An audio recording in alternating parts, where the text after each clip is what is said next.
தோழர் சுபகுணராஜன் வந்து ஒரு மேடையில் பேசுகிற பொழுது அவர் சொன்னார், சண்டைக்கோழி படத்தில் வந்து பணியாற்றி கொண்டு இருக்கும் பொழுது இயக்குனர் லிங்குசாமி வந்து என்கிட்ட கேட்டார், சார் இந்த கதை வந்து தேனியில் நடக்கிற மாதிரி எஸ் ராமகிருஷ்ணன் எழுதி கொடுத்துருக்கிறாரு, அந்த தேனி பக்கத்துலலாம் இருக்கிறவங்கலாம் யார் சார் அப்படின்னு கேட்டாராம்.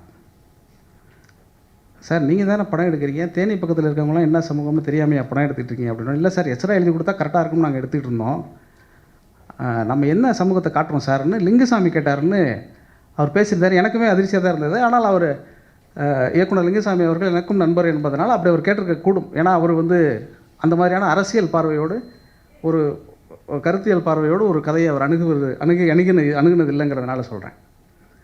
அப்புறம் வந்து திருப்பி வந்து எஸ்ரா சொன்ன உடனே அப்புறம் சுபகுணராஜன் சொன்னாராம், நீங்கள் என்ன இப்படி சொல்கிறீங்க, முக்குளத்து மூத்தவனையெல்லாம் பாட்டு வச்சுருக்கீங்க அப்படின்னா, ஓ அப்படின்னா அந்த சமூகம் தானே சார், அப்போ அதை வச்சு தான் நம்ம எடுத்துகிட்டு இருக்கோம்னு இயக்குனரே கேட்டார் அப்படின்னு ஒரு காணொலியில் அவர் பதிவு செய்திருக்கிறார். இது எதுக்கு சொல்ல வரேன்னா, இப்படியான இயக்குனர்களும் இந்த திரைத்துறைக்குள் இறங்கி கொண்டிருக்காங்க. அதுதான் நீங்கள் வந்து டெக்னிக்கலாக ஒரு படத்தை பார்க்குறதுக்கும், கருத்தியலாக ஒரு படத்தை பார்க்குறதுக்கும், வணிகமாக ஒரு பார்க்குறதுக்கும் நமக்கே நிறைய மாறி போச்சுல. ஒரு படம் எப்படின்னு கேட்டோன்னா, படம் ஹிட்டுன்னு சொல்கிறோம்.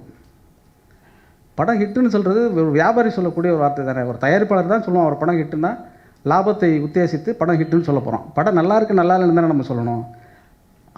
அந்த பார்வையே நமக்கு மாறி இருக்குது. அப்போது ஒரு படத்தை வந்து நம்ம எப்படி அணுகிறோங்கிறதுல வந்து இந்த ஒரு சிக்கல் இருக்குது. இயல்பாக வந்து அப்புறம் பார்க்கும்போது ஃபஸ்ட் ஹாஃப் நல்லாயிருக்கு, செகண்ட் ஹாஃப் நல்லா இல்லைம்போம். 2 சேர்ந்தது தானே படம்.